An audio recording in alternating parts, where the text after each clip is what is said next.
Hello, and thank you for tuning into our channel once again. My name is Dennis Morris, and I'm the minister for the Church of Christ in Jefferson, Texas.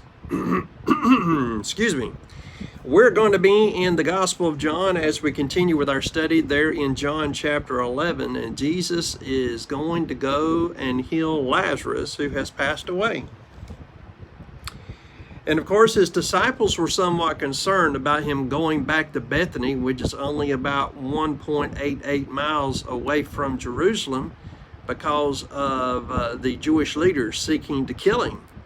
And yet we find that Jesus was going to go. And we find the attitude of Thomas that is mentioned there in verse 16, because Thomas, he said this, "Let us also go that we may die with him," that is, that we might die with Lazarus.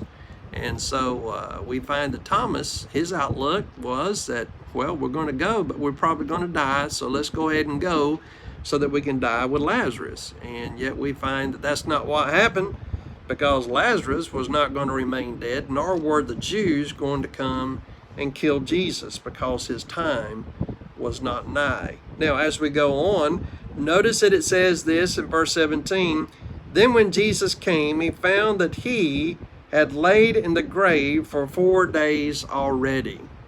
And so he's been in the grave now for 4 days. And we find that this is thrown in as well in verse 18, because it says, "Now Bethany was nigh unto Jerusalem, about 15 furlongs off. And many of the Jews came to Martha and Mary to comfort them concerning their brother." And so notice that Lazarus undoubtedly was one who was well known, because people were coming from all over to see the family because of his death. We also realize that people from Jerusalem would come as well. Now, having been there in the grave for 4 days, a lot of people would say, well, there's just no way that this person can be brought back to life. And we'll see a little bit more information about that as we go on. But first, notice what it says concerning now Martha and Mary, because many Jews have come to Martha and Mary to console them concerning their brother's death. And then in verse 20 it says, "Then Martha, as soon as she heard that Jesus was coming, went and met him, but Mary still sat in the house." Well, notice what Martha said in verse 21. "Then said Martha unto Jesus, Lord, if thou hadst been here, my brother had not died." In other words, she was saying, Jesus, you could have prevented Lazarus from passing away. And of course he could have, but there was a reason behind his delay and now his coming at this particular time. Because you'll find there in verse 22, "But I know that even now whatsoever thou wilt ask God, God will give it to thee." Now this shows a great amount of faith here, because here Lazarus has been in the grave, his body has been deteriorating, and yet we find that she says, if you had been here, he wouldn't have died. But I know the power that you have. I know the power that God has. And so she very plainly shows her faith, and her faith being a great faith concerning, number one, who Jesus is, number two, the power that Jesus had, and what he could ask of the Father, and the Father thus would fulfill. Now, as we go on in verse 23, "Jesus said unto her, Thy brother shall rise again." And of course, Martha thought that Jesus was talking about the resurrection, because in verse 24, she said, "I know that he shall rise again in the resurrection at the last day." Well, did the Jews have an understanding of the resurrection? Yes. And we find that Jesus, is going to be proof of the resurrection himself.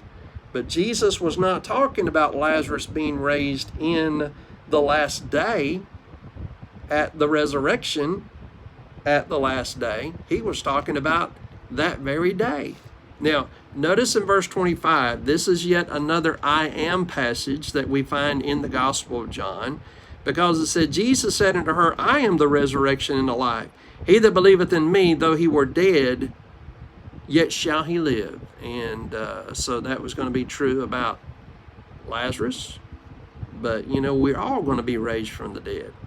And we must needs believe in and come to Jesus so that when we are raised from the dead, that we will be raised unto eternal life and not everlasting damnation. And then Jesus asked her there in verse 21, he says, and whosoever believeth or liveth and believeth me shall never die. Believest thou this? And so he's asking her, he's showing her the need for her faith to become even stronger and to say that Jesus is the resurrection and life. He is the one who has power to give us life. He is also the one who has the power to raise us from the dead that we might be able to live, right? And of course, when Jesus comes again, that's exactly what he's going to do. Those individuals who are in the grave, they're going to be raised. They're going to have a body that will never be destroyed. And we're either going to spend eternity in heaven or we'll spend eternity in hell if we have not come unto the Lord. And so Jesus says, I am the resurrection and the life. Do you believe this? Do you believe that I have the power to raise individuals from the dead? That even though your brother has died, that I'll be able to raise him from the dead? In verse 27, she said unto him, Yea, Lord, I believe that thou art the Christ, the Son of God, which should come into the world. Now notice the confession that Martha makes. I know that you are the Son of God. Now, is that not what Jesus wanted people to know? Is that not why he performed the miracles that he performed? That they might be able to know that he is the Son of God? And now we find that Jesus is going to be using this opportunity to cause people's faith to be increased or to help these individuals know that he is the Son of God.